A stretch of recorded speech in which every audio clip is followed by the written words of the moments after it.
Амжилтанд хүрэх 5 дүрм. Өнөөдрийн кофетэй бодол.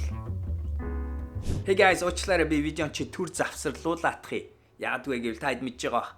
Бид нэр дөнгөж сая манай Play Academy зүгээс олон улсынхаа кампыг буюу Startup Island гэдэг нэртэй international camp-а энэ өвөл зохион байгуулах гэж байгаа. Тэгэхээр өвлийн амралтаараа дулаахан газар очиж амрангаа шин зүйлийг сурч Startup Founder гэж ямар хүн байдгийг суралцахыг сонирхож байвал манай Startup Island гэдэг international camp-ыг сонирхож үзээрэй. Пхукет болон Бангкокт хэдүүлээ цугтаа 8 хоногийг цуг өнгөрүүлж сонирхолтой програмыг цуг хийх болно.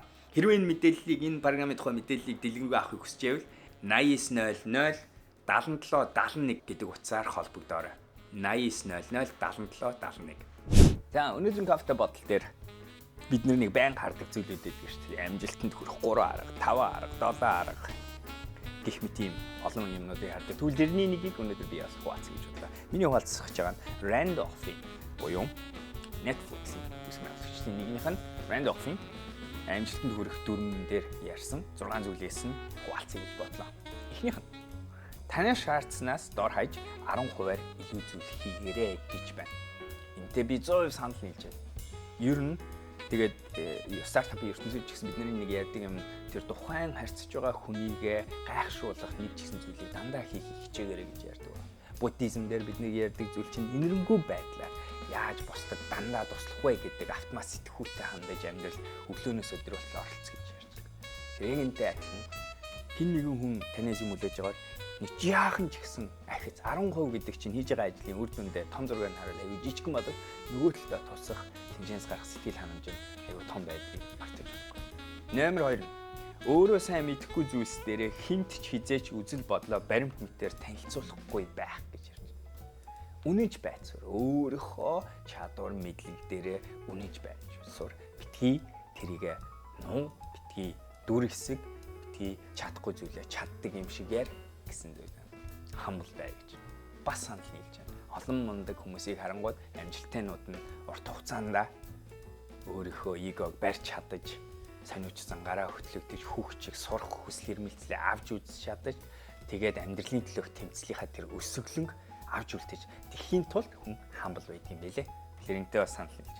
Номер 3 дахь нь хүндэтгэл, элдэг хандлагыг үргэлж сахиж бай, хинтээж харилцаж байсан.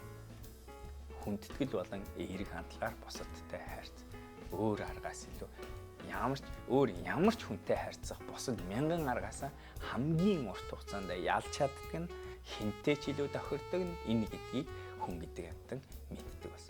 Энд дээр би ганцхан нэмж хэлэх нь яагаад хүмүүс энийг мэддэг мөртлөө хийдэг юм гэж яадгүй л ихэнх хүмүүс ядарчихсан байдаг, тэнхээгүй болсон байдаг. Тэгээд ядаж байгаа стресстсэн байдаг, ууралцсан байдаг. Тэгээд өдрийн ихэнх нөхцөл тийм байдаг хүмүүс чинь яалаа гэж хүн рүү ээлдэг хүндэтгэлтэйгээр хандах юм байна тийм ээ. Тэгэхээр энийг ярьж байгаа. Тэгэхээр энийг хэрвээ бид нэр санаад тэг өөрийгөө тийм байлгаж аль болохоор удаан хүндэтгэлтэй ээлдэг байдлыг хүнтэй харьцах чадвартай байлгаж чадах юм бол ер нь хинтээж харилцах хамгийн зөв арга гэдэг юм. За тэгээд сүүлийнх нь сонгочих. Гомдлохгүй, гомдлохын оронд зөвхөн бүтээлч байдал шийдэл төхөлөр гэж. Бас санал нийлж байна.